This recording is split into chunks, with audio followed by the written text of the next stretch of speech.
Buenos días a todos y bienvenidos a este webinar de la Alianza Crucero. Mi nombre es Javier Mazorra y yo soy profesor en la Escuela Técnica Superior de Ingenieros Industriales de la Universidad Politécnica de Madrid y voy a ser el moderador de este webinar en el que vamos a analizar principalmente cuáles son las implicaciones del Real Decreto Ley 7/2026 en el que se aprobó el Plan Integral de Respuesta a la Crisis de Oriente Medio y nos vamos a centrar principalmente en qué implicaciones ha tenido este Real Decreto para la industria y su descarbonización. Y durante el mismo vamos a intentar responder algunas preguntas que nos preocupan a todos por las implicaciones que tiene en el sector industrial español, como cuál es el contexto en el que se aprueba el Real Decreto y cuáles son los impactos que pretende mitigar, qué actuaciones contempla y cuál es su incidencia sobre la actividad industrial y sus esfuerzos de descarbonización, tratando de ver cuáles son las palancas que introduce para la electrificación de industria, la edificación y otros sectores, cuál es el papel que tienen las redes eléctricas en este Real Decreto y cómo pueden las medidas adoptadas desbloquear capacidad en la red eléctrica española y optimizar su uso, y así como también qué medidas fiscales aprueba el Real Decreto y qué implicación tienen en los costes energéticos y la competitividad de la industria. Finalmente, también nos gustaría asimismo ver cómo el Real Decreto se alinea o no con las propuestas planteadas por la Comisión Europea el 22 de abril en su plan Accelerate EU para hacer frente a la crisis energética a raíz del conflicto de Irán.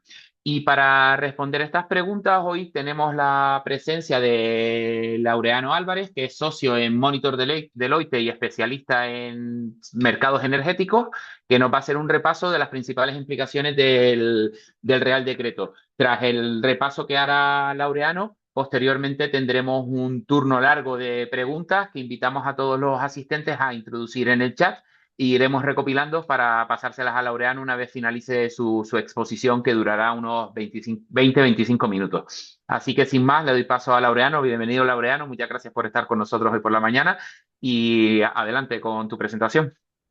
Muchas gracias, Javier. Buenos días a todos. Gracias a todos los que os habéis tomado este rato de la mañana para un poco repasar las implicaciones del Real Decreto Ley 7/2026. Voy a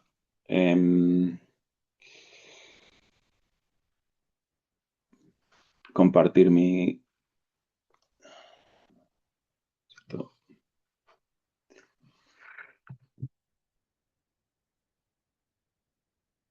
¿Podéis ya ver correctamente la...? Sí, Se ve perfecto. correctamente, Laureano. Adelante. Perfecto. Pues oye, como decía, muchas gracias Javier por la introducción y obviamente a la Alianza Crucero por la invitación. Queríamos revisar o repasar en estos minutos cuáles son los cambios más relevantes que introduce el Real Decreto Ley 7/2026, que se aprobó a finales de marzo, 21 de marzo de 2026. Y obviamente por la audiencia tocaremos muchas de las cosas que tiene este Real Decreto Ley que impactan en la industria y que fomentan su descarbonización. A lo largo de la presentación, pues me gustaría cubrir estos cuatro elementos. Es una presentación relativamente corta, así que como bien introducía Javier al principio, nos debería dar tiempo también para tener una sesión de preguntas y intentaré cubrir la sesión en 25 minutos para el contenido que veis aquí. Básicamente, una parte de contexto en el que se aprueba este Real Decreto Ley. Yo creo que esto es bien conocido. Un repaso de las actuaciones contempladas más relevantes, cómo esto va a impactar en la electrificación de la industria y también, como también introducía Javier al principio, pues una breve reseña a cómo este Real Decreto Ley se habla con la comunicación que hizo la Comisión Europea del Accelerate EU hace pocas semanas. ¿Vale? Bueno, un par de...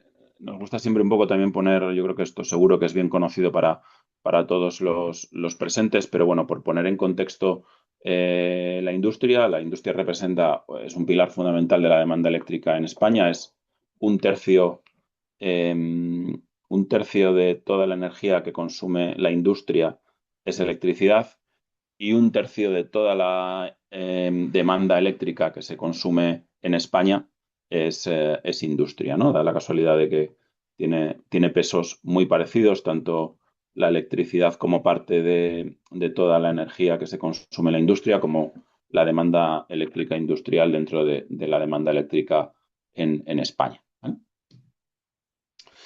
También seguro que muy bien conocido por todos los presentes hoy, porque seguro que muchas de las compañías en las que trabajáis eh, están en alguno de estos sectores que veis en esta página. Esta página básicamente lo que trata de reflejar es cuánto es el coste energético respecto al beneficio operativo de la actividad industrial, ¿vale? Son datos del INE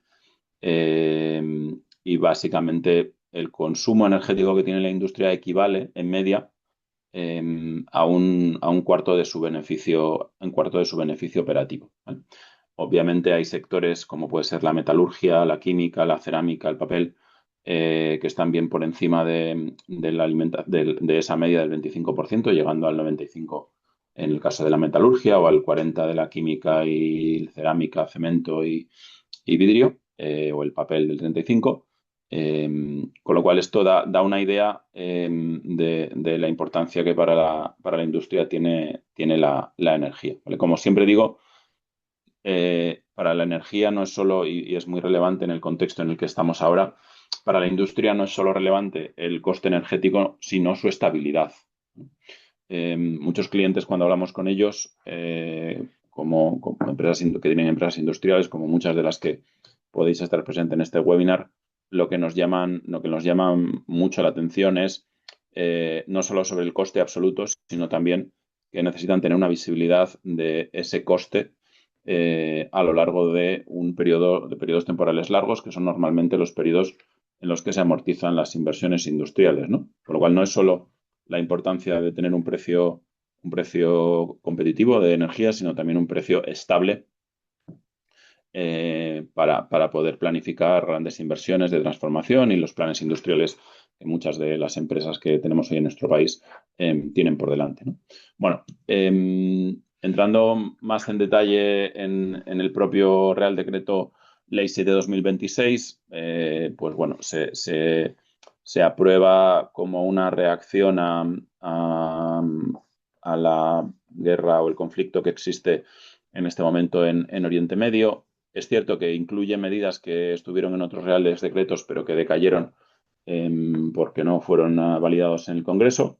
Pero bueno, de alguna manera el lanzamiento, el desencadenante ahora pues es este conflicto que tenemos en Oriente Medio, que como bien todos conocéis, ha tenido un impacto inmediato en los mercados internacionales, tanto en precios del crudo, del TTF o de los productos refinados como el diésel o el queroseno, con, por cierto, reacciones asimétricas en función de lo corto o largos que estamos en Europa de cada uno de los productos. Especialmente relevante es pues, que estamos cortos en diésel y queroseno y, por tanto, esos productos están subiendo más. Esto ha desencadenado una intervención coordinada de liberación de reservas y, obviamente, pues España no es ajena a todo esto que está pasando, pero bueno, también es cierto que gracias a que hemos ido creciendo en el peso de renovables, pues estamos un poco más protegidos que el resto de Europa, ¿vale?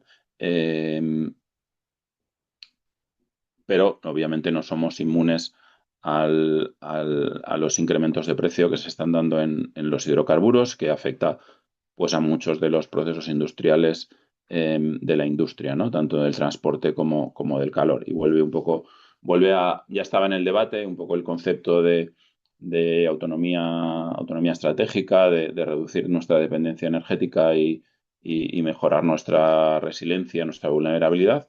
Vuelve otra vez al debate que, como digo, ya venía desde hace unos cuantos meses en el debate energético, ¿no?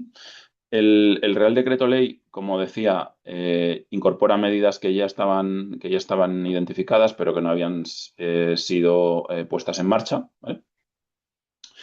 Y fundamentalmente se combinan medidas coyunturales de mitigación del impacto que tiene esta subida de los precios energéticos con medidas que tratan de abordar cuellos de botella estructurales. Tiene una dotación aproximada de unos 5.000 millones de euros y, como digo, bueno, pues si queréis, obviamente también muchas de las cosas que hace mejora los hogares y de alguna manera la protección a los consumidores residenciales y en especial a los consumidores vulnerables. No voy a entrar, no voy a entrar en el detalle aquí, un poco también por centrarme en la parte más industrial y en los cuellos de botella. En la parte industrial, pues trata de mitigar ese sobrecoste energético para la industria, especialmente en la electrointensiva, para proteger competitividad y márgenes. Trata también de reducir exposición al CO2 indirecto y a los incrementos de los costes regulados, y también trata de mitigar pues, posibles retrasos en inversiones y en proyectos industriales, ¿no? Como digo, hay medidas más coyunturales y también hay medidas de cuellos de botella estructurales, ¿no? Sobre todo hay un cambio de paradigma en todo lo que tiene que ver con el acceso a la red e intentar solucionar lo que el Ministerio ha venido a llamar ese concepto de congestión administrativa. Hablaremos más en la próxima página. También aborda medidas para acelerar la electrificación del calor y la movilidad, y refuerza en general la resiliencia del sistema, ¿no? Y busca que esa transición energética pues, sea más implementable y usando las redes eléctricas como habilitador de esa transición, ¿no? Bueno, un poco reforzar la idea la doble idea, ¿vale? Mitigación de impactos por la subida de los precios energéticos y luego dar solución a cuellos de botella estructurales. Hay tres bloques de medidas. Hay un bloque de medidas alrededor de las redes. Como digo aquí, lo más importante es ese cambio de paradigma. Ya se cambia un poco el concepto de el primero que pide el acceso es el primero que lo tiene y se queda reservado. Vamos a un paradigma en el que tiene que haber realmente una intención de uso de la red. Ya no es el primero que llega, sino el primero que tiene capacidad de empezar el consumo eléctrico. Veremos también que se establecen pagos por esa reserva de capacidad, con lo cual ya no, para aquellos que quieran reservar capacidad, pues ya no es algo que de alguna manera o que tiene costes superiores y que van aumentando con el tiempo si ese consumo no se inicia, ¿vale? Hay también medidas que mejoran o que promueven la electrificación de la demanda. Tenemos la demanda estancada y yo creo que hay mucho consenso ya de que esta transición energética nos va a llevar a un modelo en el que la demanda eléctrica tiene que crecer, pero hasta ahora pues no ha habido esa activación de esa demanda real, y ahí hablamos pues de demanda real de hogares, de edificios y de industria. También se busca que esa electrificación pues sea ejecutable mejorando tramitación y simplificación de todos los procesos. Y obviamente el primero y el segundo pues tienen una relación muy, muy, muy estrecha, ¿no? Al final, esa liberación de capacidad que debería producirse, pues va a ayudar a la electrificación de la demanda que tenemos en el segundo bloque. Y luego tenemos medidas de fiscalidad, algunas más coyunturales, otras más estructurales, y, como también decía antes, para buscar mitigar el pico de los costes, proteger la competitividad industrial y orientar ese CAPEX hacia electrificación y descarbonización. Bueno, si entramos en el primero de los bloques, yo creo que el Real Decreto Ley tiene un punto muy fuerte sobre que las redes son un habilitador para la electrificación. Si no hay capacidad de acceso a la red, pues la transición energética y la nueva demanda pues, se van a frenar, como están en este momento frenadas. A día de hoy, bueno, seguro que los números son diferentes o son un poco diferentes, pero bueno, quedaros con la idea que básicamente el 90% de la capacidad de acceso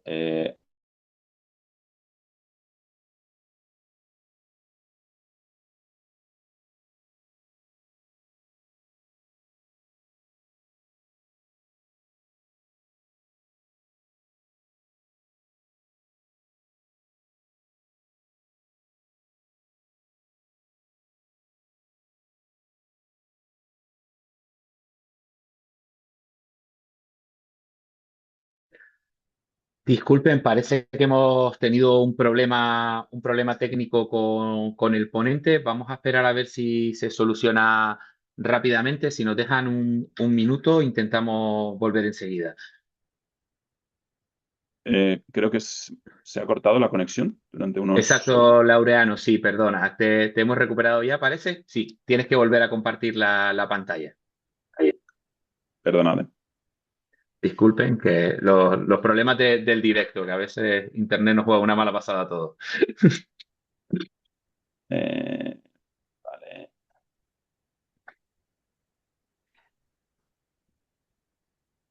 ¿Volvéis a ver mi presentación? ¿Está cargando todavía?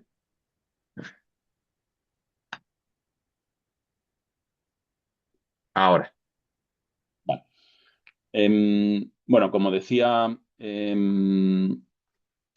existe un 90% de la capacidad de acceso a la red de distribución comprometida ya en proyectos que no están haciendo uso efectivo de la red, ¿vale? Y para ello, el Real Decreto Ley 7 de 2026 establece estas 5 medidas que aparecen aquí, ¿no? Se establece una prestación por reserva de capacidad de acceso.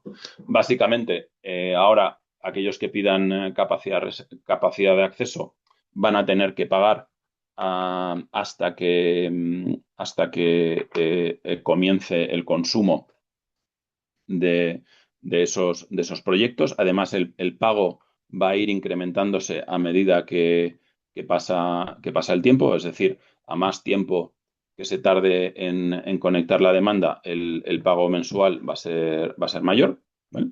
Se establece una mayor disciplina eh, de hitos para la demanda, ¿vale? Para que los proyectos inmaduros pues, no bloqueen la red, y hay hitos a 12 meses, 3, 4 y 5 años. Las solicitudes de capacidad deben incluir la identificación de la actividad, y el permiso queda vinculado y exige mantener la actividad en 3 años, ¿vale? Con caducidad automática si se incumple tanto el plazo como el objeto de la actividad que se reflejó cuando se pidió la solicitud, ¿no?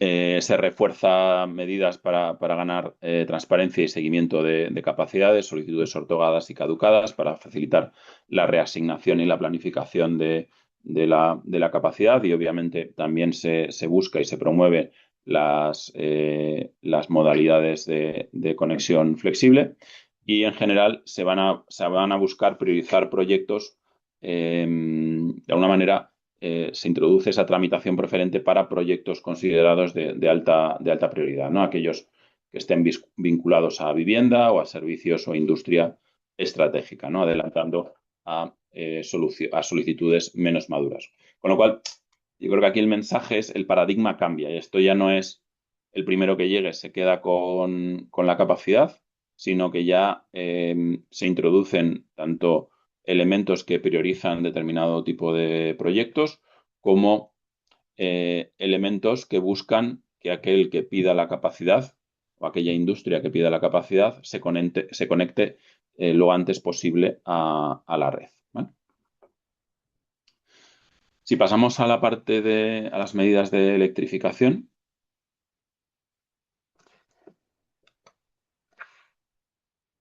Vale.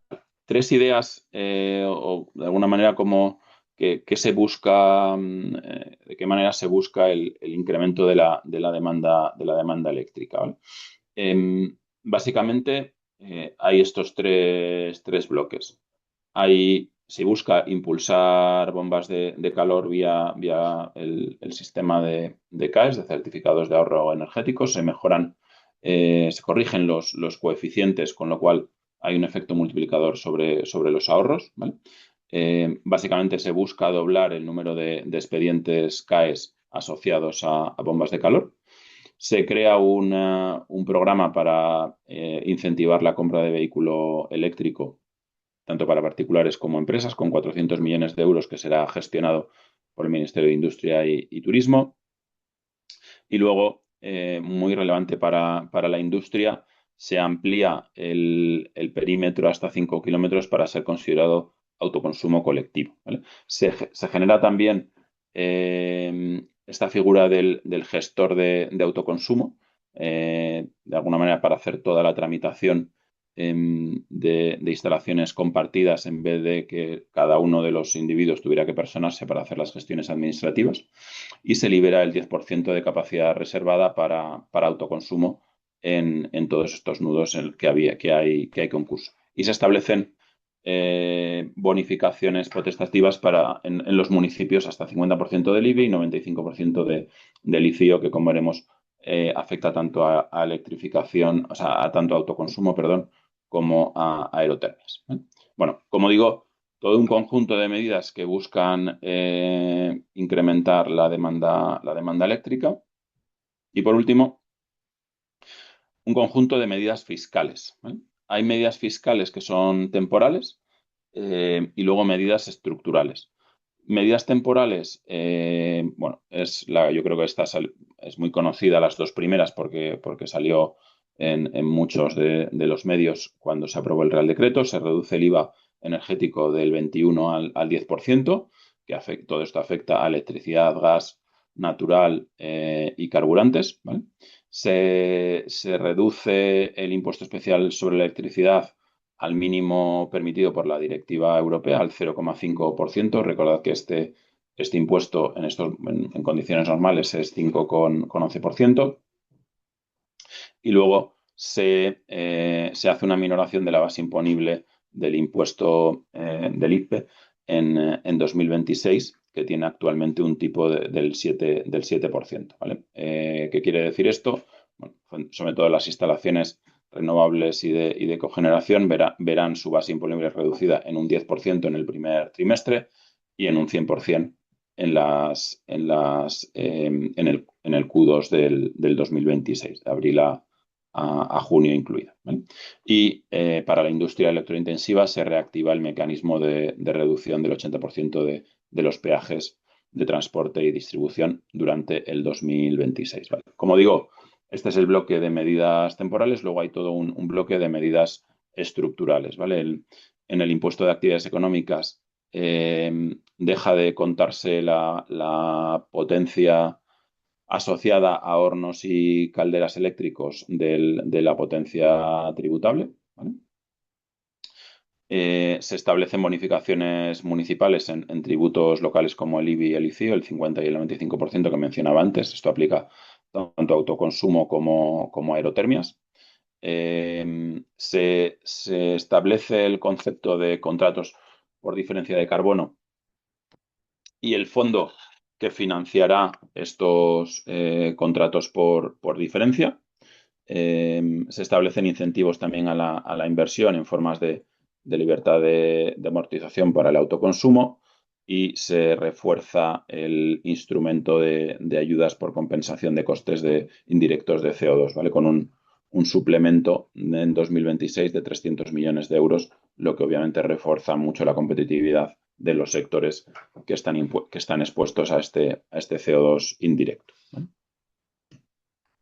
Bueno, con todo ello, pues básicamente el Real Decreto Ley 7/2026 pues tiene medidas a tres niveles, ¿no? Reducción de costes, también reducción de los riesgos en la inversión de electrificación y de descarbonización, y también libera capacidad para viabilizar muchos de los proyectos que estaban parados porque no había acceso a las redes eléctricas, ¿no? Ahí, como veis, tenéis un resumen de las medidas alrededor de cada una de las tres dimensiones que hemos visto antes.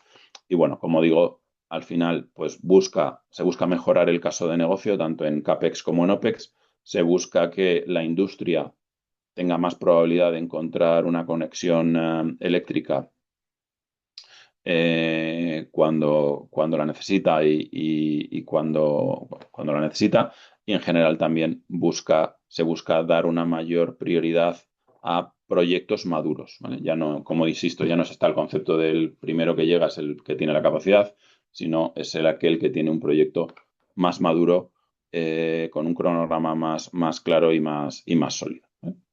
Y ya para cerrar mi intervención, bueno, ¿cómo se habla estas medidas con con la comunicación que hizo la Comisión Europea en el Accelerate EU. Bueno, para mí, mi opinión, hay un total alineamiento. Están las tres dimensiones que hemos visto en el Real Decreto Ley. Obviamente hay una serie de medidas en ese plan de Accelerate EU que tienen que ver con la coordinación a escala Unión Europea, que tienen mucho que ver con coordinación en el llenado de los almacenamientos de gas, en las liberaciones coordinadas de producto petrolífero, pero luego hay medidas muy claras que buscan proteger consumidores e industria, que se hablan muy bien con todas las medidas fiscales que plantea el Real Decreto Ley 7/2026. Hay toda una serie de medidas que buscan fomentar la energía limpia y la electrificación, que también se habla muy bien con medidas como los contratos de carbono por diferencias y los cambios en el acceso a las redes eléctricas que hace el Real Decreto Ley. Se refuerza el sistema energético en general, con mucha importancia en todo lo que tiene que ver con las redes. Como digo, hay un consenso claro de que las redes eléctricas tienen que ser un habilitador de la demanda eléctrica y tienen que facilitar toda la electrificación que haya tanto de la industria como de los consumidores residenciales, si se busca movilizar la inversión, ¿no? Tanto con diferentes mecanismos, incluido también el Banco de Descarbonización Industrial, que ha actuado como ancla para esa financiación de la descarbonización industrial, que, como digo, también se habla muy bien con las medidas que hace el Real Decreto Ley 7/2026, tanto en el fondo que va a financiar los contratos de carbono por diferencias, como en los incentivos a la inversión que se establecen, ¿no?, en forma de amortizaciones. Y yo creo que con esto quería terminar la intervención y, bueno, reforzar, yo creo que reforzar dos ideas. Uno, la importancia que va a tener este Real Decreto Ley por el cambio de paradigma en el acceso a las redes, por las medidas de electrificación y por las medidas fiscales asociadas, que yo creo que muchas de ellas eran medidas muy demandadas por los diferentes sectores y con un consenso muy transversal. Y en segundo lugar, pues yo creo que el Real Decreto Ley 7/2026 está muy alineado con la comunicación que hacía la Unión Europea, con lo cual yo creo que eso son buenas noticias, que todos los órganos administrativos pues tengan ese alineamiento en las medidas, ¿vale? Y por mi parte, nada más. Si les parece, voy a dejar de compartir y yo creo, Javier, abrimos el turno de preguntas. Muy bien, muchas gracias, Laureano, por la presentación tan sintética. Da gusto oír un resumen tan claro del Real Decreto que tiene muchas aristas en 20 minutos. Yo creo que ha sido muy útil para todos los asistentes. Y como estábamos cerrando con la relación que el Real Decreto ha tenido con la normativa o con todo el paquete normativo que la Comisión Europea está desarrollando en torno al Clean Industrial Deal y en torno a los temas de sistema energético o de mercados energéticos, te quería comenzar con una pregunta básica de cuáles serían las futuras intenciones que tiene la Comisión Europea para actuar en fiscalidad de la energía, que estén contempladas o no en este Real Decreto, y asimismo en España, un poco qué otros desarrollos regulatorios tendríamos en marcha o podrían existir a lo largo de este año o del próximo año y medio, pongamos, a 2027, que pudieran también tener un efecto sobre la descarbonización de la industria para abrir el debate. Vale, yo creo que el hito más importante que tenemos y que se ha venido retrasando por diferentes cuestiones es la nueva directiva de fiscalidad energética, ¿no? Esa es una directiva que tenemos, si no estoy equivocado, la directiva actual viene de 2003, con lo cual es una directiva que claramente no está alineada, pues, con todos los medidas y planes y objetivos de transición energética y de competitividad industrial que están en este momento sobre la mesa. Y, por tanto, creo que ese para mí es el hito principal al que tenemos que que mirar, ¿no? Esa es una directiva que tiene que buscar mejorar la imposición que tiene la electricidad, ¿vale? Tiene en este momento, yo creo que también hay bastante consenso sobre la carga fiscal, la excesiva carga fiscal que tiene la electricidad y que no es consistente con un escenario en el que se busca aumentar la demanda eléctrica. Perfecto, Laureano. Parece que ya el público se empieza a animar y empiezan a llegar las primeras preguntas.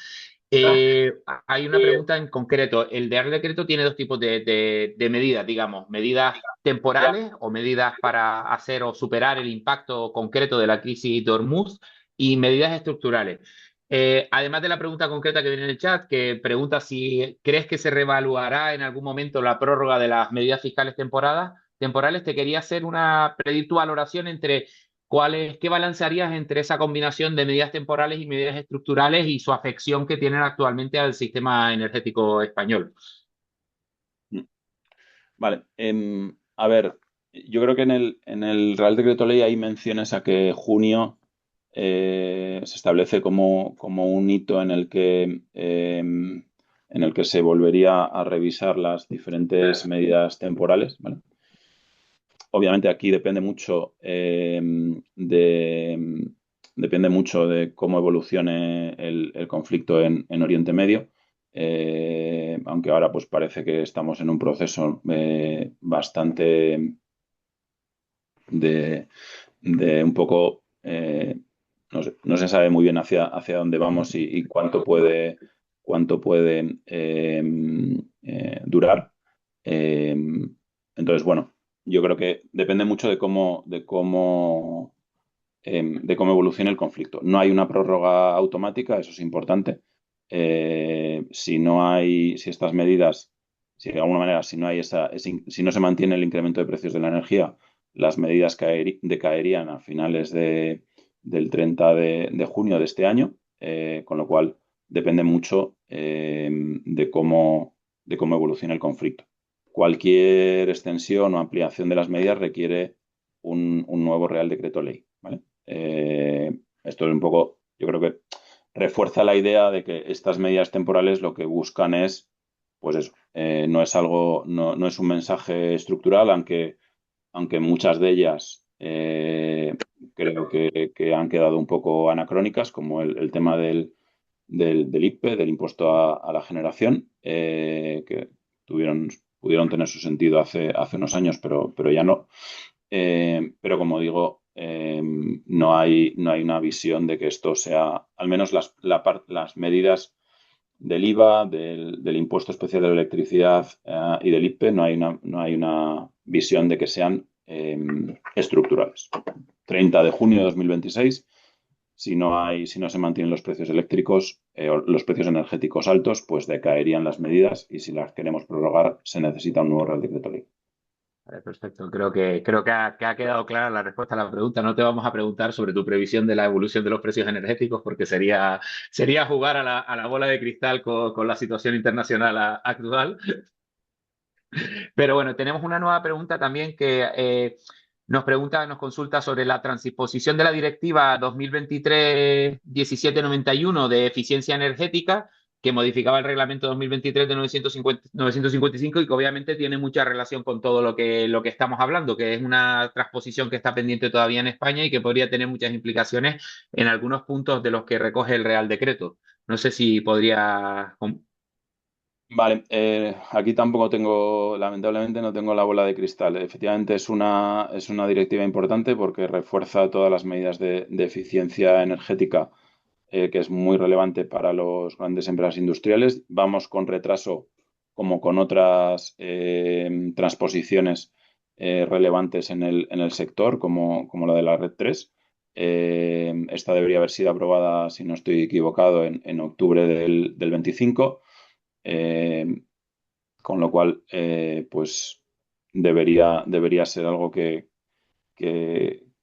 se cerrase pronto, pero la verdad es que no tengo visibilidad. Muy bien.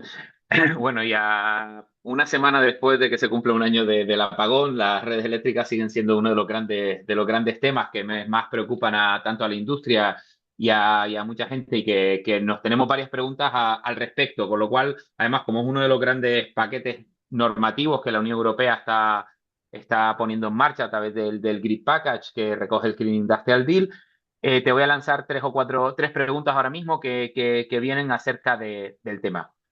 Una primera pregunta acerca de cómo la concesión de ese acceso a la red. Y al final, si el Real Decreto busca una sustitución del uso de combustibles fósiles por electricidad, una de las preguntas que plantea Eduardo Montejo es si no debería haber casos en los que se concediese automáticamente prioridad en el acceso a la red a cualquier solicitud de potencia destinada a lograr esos objetivos, es decir, reducir combustibles fósiles por electricidad. Nos ponen un ejemplo, por ejemplo, una industria que quisiera cambiar sus calderas de gas por una caldera eléctrica o para la instalación de cargadores para camiones eléctricos. Además de eso, hay otra consulta que nos hacen acerca de ese límite de 5 kilómetros para el autoconsumo compartido. Si es un autoconsumo compartido, podría aplicarse a un autoconsumo también de una sola empresa, es decir, si aplicaría para empresas individuales. Y por último, una pregunta bastante relevante que dice, ¿qué ocurre con estos cambios estructurales sobre la asignación de potencia con ese 90 de capacidad, disculpe, con ese 90% de capacidad que ya está asignada a proyectos que no avanzan? Es decir, se desbloquea, seguiría bloqueado, se aplican las medidas de este Real Decreto a asignaciones pasadas o es solo para las nuevas solicitudes. Yo creo que esta última pregunta es uno de los grandes temas para poder aumentar esa flexibilidad y optimización en el uso de la red. He hecho Vale. te he juntado tres preguntas, espero si no te puedo dar de nuevo las mismas. Y si hay alguna que se me olvida, me ayudas. A ver, empiezo por la última. A ver, la legislación española es bastante garantista una vez se ha concedido el derecho, ¿vale? Cualquier derecho. Entonces, en este sentido, las medidas que aparecen en el Real Decreto 7 de 2026 y, por ejemplo, el concepto de prestación por reserva de capacidad, solo aplica a nuevas peticiones, no aplica a las peticiones eh, que ya tengan un permiso concedido, ¿vale? Bueno, yo creo que aquí hay un trabajo que los distribuidores y que la administración tiene que ir haciendo de limpieza para liberar capacidad. También aquí, pues, por ejemplo, la flexibilidad puede ayudar a liberar capacidad, pero hay que reforzar que todo que en el derecho español de alguna manera eh, se premia o se preserva los derechos adquiridos, ¿vale? Hablábamos el autoconsumo para una empresa o para los autoconsumo compartido y el límite de los 5 kilómetros. Los 5 kilómetros aplican solo autoconsumo compartido, ¿vale? En teoría no aplica a autoconsumo individual y de una sola empresa y, por tanto sigue limitado por la regla general que decíamos que existe en este momento, ¿vale?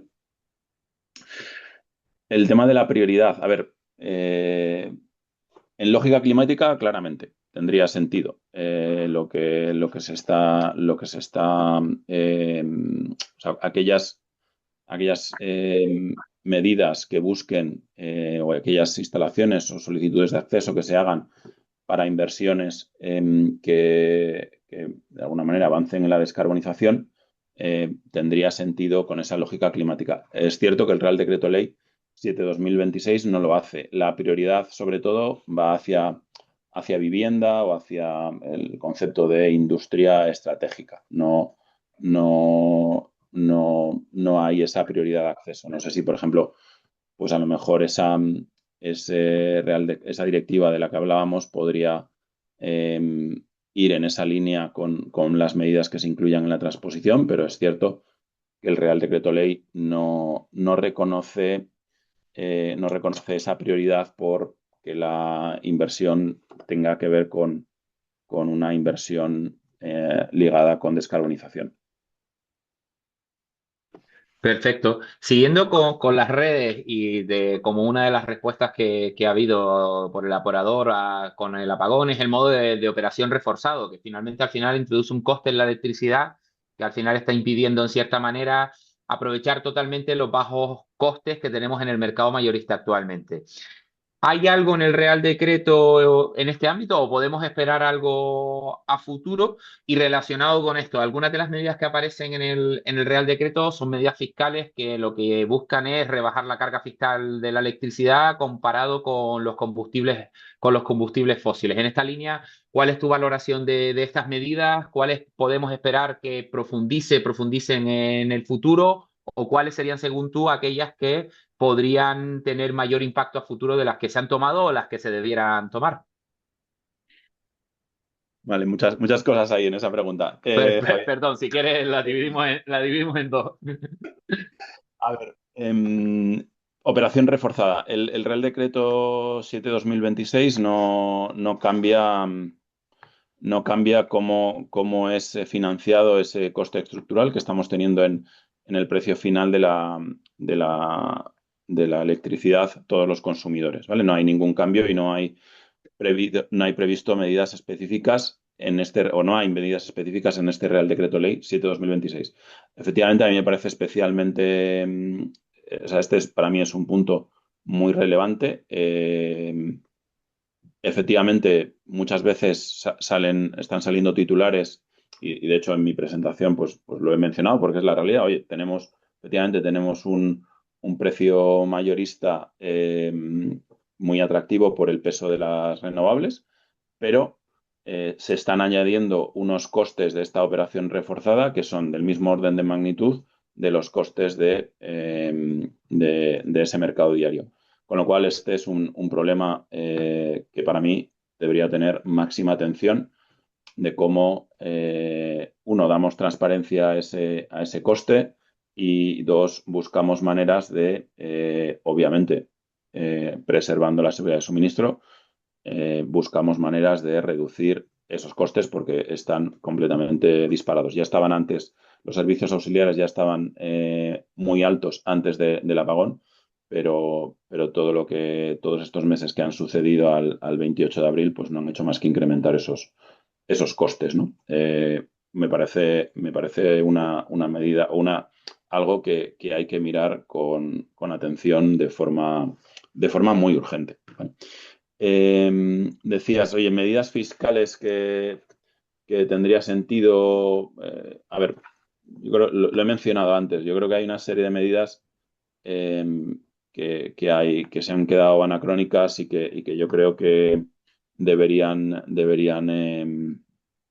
aunque ahora sean temporales, deberían convertirse en permanente, ¿no? El mejor ejemplo es el IPPE.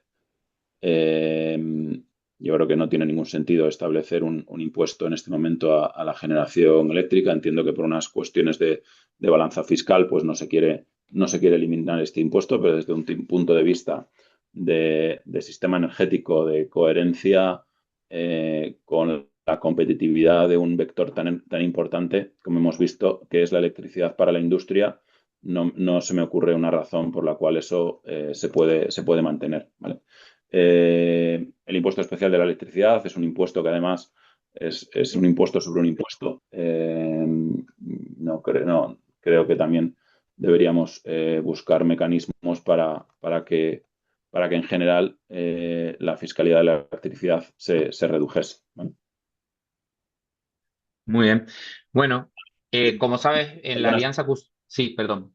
Continúa, Laureano, perdona que te he interrumpido.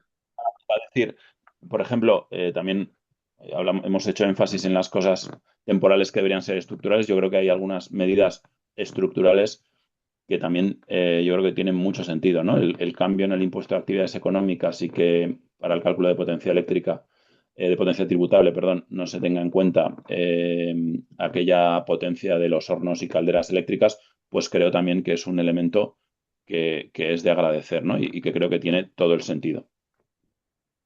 Sí, además esta es una reclamación que llevaba tiempo sobre la mesa por parte de mucha industria que se estaba electrificando y que consideraba que era un elemento fundamental.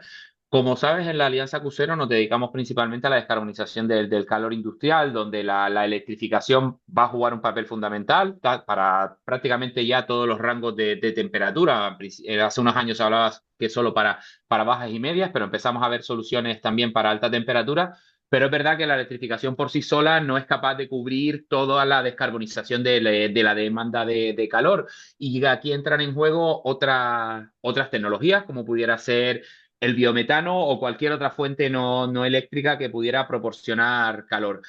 ¿Hay algún elemento en el Real Decreto a tener en cuenta para estas fuentes, para estas otras fuentes que también tienen un peso importante en la descarbonización de la demanda eléctrica y además también suponen una autonomía estratégica respecto a los combustibles fósiles? Mm. No, efectivamente. El Real Decreto Ley 7/2026 incorpora el biometano y otros gases renovables como vectores clave también para descarbonizar usos térmicos e industriales, ¿no? Y yo creo que aquí también está este concepto de autonomía estratégica que yo creo que el biometano está muy alineado con ese concepto, ¿no? Prevé objetivos obligatorios de penetración de biometano fuera del transporte.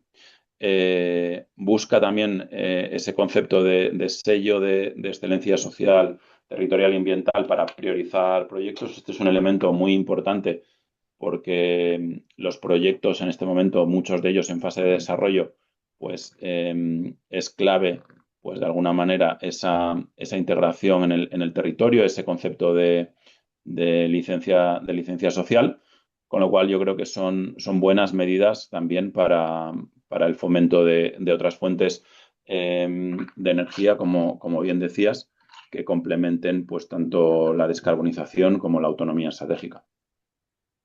Muy bien.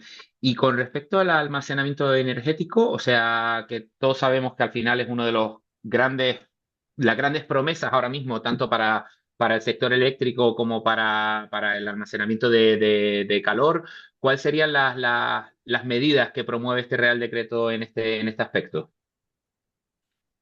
Efectivamente, el almacenamiento va a ser clave, tanto de baterías como de almacenamiento basado en centrales hidráulicas. Yo creo que es un elemento clave para integrar renovables, para dar flexibilidad y reducir los sistemas, reducir los costes del sistema. Hay que recordar que el almacenamiento ya tuvo un par de mecanismos de ayudas alrededor de los PERTES y de planes que fomentaban y que dieron ayudas directas a determinados proyectos de almacenamiento. Se espera, y es algo que yo creo que el sector llevamos tiempo esperando con muchas ganas de que se publiquen los mercados de capacidad y se convoquen en esos mercados de capacidad que podrían dinamizar de alguna manera, instalación de baterías. No introduce mecanismos económicos, este Real Decreto Ley, sí introduce sobre todo mecanismos que permiten el acceso y conexión, que permite estos esquemas de demanda flexible que encajan también muy bien con el almacenamiento, ¿vale? Entonces, como digo, la parte económica ya tiene su camino. En el Real Decreto Ley lo que se establecen sobre todo son tratamientos más favorables en el acceso y conexión. Muy bien. Bueno, tenemos a continuación una pregunta sobre los CAEs. Los CAEs, como todos sabemos, han sido una herramienta que ha tenido un despliegue bastante importante en los últimos 2 o 3 años, que se ha convertido en una herramienta muy utilizada, sobre todo por la industria para la descarbonización de ciertos procesos y que ha sido muy exitosa. Te quería, ya que hay una pregunta concreta sobre CAES que ahora voy a hacer, te quería primero que hicieras una valoración de cuáles son las medidas concretas que introduce el Real Decreto a este respecto y cómo las ves, si deberían potenciarse de alguna otra manera o son totalmente adecuadas. Y además se nos consulta sobre que se marcaba un mes para modificar la ficha estándar INT 040 y que debía marcar algunos nuevos coeficientes de correlación para el cambio de calderas fósiles por bombas de calor eléctrica. No sé si tienes tanto detalle al respecto o si podrías resolver esa pregunta tan concreta, Laureano. Ahí la verdad es que me pillan. A ver, hasta donde yo sé, no hay un coeficiente nuevo aprobado para esta ficha, con lo cual se siguen a la espera de ese aumento del coeficiente, ¿vale? Pero como digo, eh, podría ser, eh, podría ser que esto estuviese, mi conocimiento, hasta donde yo sé, no hay ese nuevo coeficiente aprobado, ¿vale? Por tanto, sigue aplicándose el coeficiente vigente, ¿vale? Eh, que yo creo que medidas, yo creo que el sistema yo creo que hay un reconocimiento también en el sector de que el sistema de los CAES ha sido un sistema muy exitoso, ¿vale? Eh, el Real Decreto Ley refuerza de nuevo esa idea de los CAES como palanca central para la electrificación y la eficiencia, ampliando tanto alcance como visibilidad. Eh, Como decíamos antes, se busca el impulso de las calderas, de las bombas de calor eléctricas a base de esa corrección del sistema CAES, y hay básicamente un objetivo de doblar el número de el número de expedientes CAES asociados a bombas de calor, ¿no? Con lo cual, yo creo que eso son medidas muy positivas para, para todos los consumidores que estén planteándose ese tipo de inversiones. Pero voy a hacer una pregunta yo de mi propia cosecha y si crees que esa duplicación del número de expedientes de CAES en bombas de calor es alcanzable o es un objetivo demasiado ambicioso. No, yo creo que, vamos, a ver, de nuevo, no tengo la bola de cristal, pero creo que es un objetivo muy alcanzable. Si no estoy equivocado, la Accelerate EU también tenía un objetivo de bombas de calor, ¿no? Hablaba de acelerar el despliegue de bombas de calor de 2,4 millones de bombas, perdón, a 4 millones al año en 2030, ¿vale? O sea, de nuevo, aquí si aplicamos un porcentaje muy habitual que uso cuando salen métricas europeas, ¿no? Pues España más o menos es el 10%, pues los números que nos tocarían proporcionales de ese objetivo global de la Unión Europea es bien superior a las cifras que estamos hablando, con lo cual creo que es perfectamente eh, realista este objetivo de incremento de expedientes. Muy bien. Y ahora volviendo a otro tema también importante que serían la compensación de costes indirectos de CO2. Nos preguntan o nos consultan sobre qué novedades hay a este respecto, si se prevé la inclusión de nuevos sectores, dependiendo de lo que dice la directiva de la Unión Europea, pero que aún todavía no se ha adaptado esa normativa a España. Sí, o sea, a ver, la Unión Europea ya ha aprobado los sectores elegibles para la compensación de costes indirectos. Destaca la inclusión de la industria química, tanto toda la parte química orgánica, fertilizantes y toda toda esta industria química. Efectivamente, no se ha incorporado al marco nacional, eso exige la modificación de un Real Decreto Ley, de un Real Decreto, perdón, creo que uno del 2022, el 309, pero no, del que ya se ha lanzado una consulta pública, pero no hay una norma aprobada todavía. Muy bien. Y bueno, a este respecto, una de las cosas que incluía y que comentabas en tu presentación que incluye este Real Decreto es el tema de los contratos por diferencia de carbono, aún por desarrollo en España, pero que es una herramienta que se han desarrollado y que está teniendo bastante éxito en otros países, y que va a ser muy importante para para la industria a futuro. ¿Qué es lo que establece el Real Decreto en concreto sobre estos contratos por diferencia de carbono y cómo se prevé un poco el desarrollo de los mismos en España o cuáles son las tendencias que se aprecian en este desarrollo que ahora mismo está en marcha, al parecer, por parte del ministerio competente? A ver, yo creo que esto o sea, efectivamente es un mecanismo que ya existe en otros países. Esencialmente, el organismo regulador, el organismo competente, establece un precio de referencia para el CO2. Si ese precio, si el precio real del CO2 en el ETS está por debajo de ese nivel, se paga la diferencia a la empresa y si está. eh, entonces, básicamente, esto lo que hace es una cobertura del riesgo en inversiones muy relevante para las empresas, ¿vale? Eh, Se ha generado, o sea, como parte del Real Decreto Ley 7/2026, se crea el Fondo para el Impulso de la Descarbonización Industrial, ¿vale?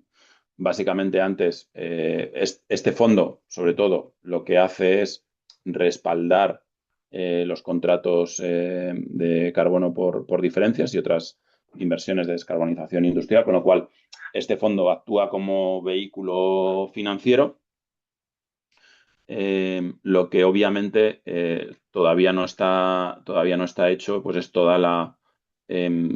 digamos, todos los detalles. Por ejemplo, no hay en este momento este Real Decreto Ley todavía no tiene un precio del carbono de referencia para estos contratos, ¿vale? Habilita el instrumento de los contratos, autoriza el uso de este vehículo financiero del Fondo de Impulso de la Descarbonización Industrial a fondear los contratos de carbono, pero todavía cosas como el precio del CO2, si hay un rango, a qué proyectos aplica o no, todavía no está cerrado o no está concretado en el Real Decreto Ley que se ha aprobado ahora y necesitaría regulación y políticas adicionales. Muy bien. Bueno, nos acercamos ya a las 11 de la mañana. En principio teníamos una hora y cuarto para preguntas, pero parece que no han entrado más preguntas de momento. Siempre nos gusta mantener nuestro webinar de todas maneras en una duración aproximada de una hora para que la gente pueda acceder completamente a ellos. Y bueno, Laureano, te como cierre, te daría que me dijeras tres puntos claves del Real Decreto que para ti son los más relevantes, no tanto en las medidas temporales, que todos sabemos que son importantes, pero sí en estas medidas, digamos, estructurales que modifican nuestro sistema energético y que tienen muchas implicaciones para la industria, que señalaras esos tres que tú dirías, oye, estos son los que modifican realmente las reglas del juego y pueden suponer un cambio para aumentar la competitividad de la industria española y su autonomía estratégica. Mm. Vale, bueno, a ver, o sea, yo creo que esta es fácil. El primero, el cambio de paradigma en las redes. Para mí claramente esto es un cambio total respecto al modelo que teníamos de hoy. El primero en llegar es el primero que se queda con la capacidad. Eso ya no va a ser así. Y vamos a un modelo en el que la capacidad de red se va a dar a aquel que tenga un proyecto más maduro, con mayor capacidad de comenzar o con una capacidad más cercana de comenzar su consumo eléctrico, ¿no? Y se establecen tanto hitos como prestaciones que van a desincentivar el acaparamiento de capacidad o el reserva de capacidad para potenciales proyectos, ¿vale? Para mí esa sería la primera. Luego, no me gustaría destacar una, pero todas las medidas que hay para la electrificación, de impulso de bombas de calor, fomento de vehículo eléctrico y lo que hemos hablado de autoconsumo colectivo. Y en las medidas fiscales, pues efectivamente yo me quedo, si quieres, con las señales estructurales, ¿no? Pero asumiendo bueno, como digo, a lo mejor una parte es más aquí de lo que me gustaría, pues que algunas medidas temporales se convirtieran en estructurales, como la del IPE o la del impuesto especial. Pero en las estructurales me quedaría con el marco jurídico de los contratos por diferencia de carbono. Creo que esto es un elemento muy importante para las inversiones industriales asociadas a la descarbonización y los cambios en el impuesto de actividades económicas que van en la línea de alinear mucho mejor eh, la fiscalidad con la electrificación. Muy bien, pues bueno, Laureano, nada, agradecerte tu participación en este webinar desde la Alianza Crucero. Espero que las preguntas no hayan sido especialmente complejas y no te hayamos puesto en algún aprieto. Y nada, quería agradecer a todos los asistentes por haber participado en este webinar, a todas las personas que han realizado preguntas y sobre todo esperamos haber podido resolver cualquier duda que existiera acerca de el contenido de este Real Decreto y haber respondido a esas preguntas que nos planteábamos al inicio del mismo. Como de costumbre, les invitamos a visitar nuestra página web, donde podrán encontrar todas las actividades que realizamos y el resumen de este webinar que se publicará próximamente junto con el vídeo del mismo para su difusión. Y con esto cerramos nuestro webinar. Les deseamos una feliz mañana a todos y que tengan muy buen día. Un saludo y hasta la próxima. Muchas gracias.